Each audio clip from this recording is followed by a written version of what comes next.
Magandang umaga sa inyo mga guys. So, andito na naman po ako ngayon sa trabaho ko. For today, araw ngayon ng simba. So, ngayon, nandito po ngayon ang dalawang inaalagaan ko na si Caleb at si Seth. Yan. So, mga guys, ito po yung dalawang nag-aaway. Nagkukulitan sila. So, yan mga guys.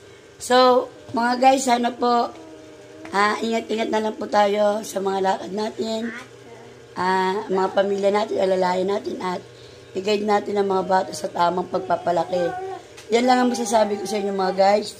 So ngayon, magsimba tayo every Sunday, and huwag tayo makalimot sa taas dahil si Lord lang ang pwede nating masandalan anytime. So yun. Tsaka mga guys, kung ano man ang mga problema ninyo, isuko nyo kay Lord. Si Lord nang bahala sa inyo. Kaya Lord, ayun, maraming salamat sa inyo mga guys. So ngayon, kita tayo later. Ayan, maraming salamat and God bless you all and more power.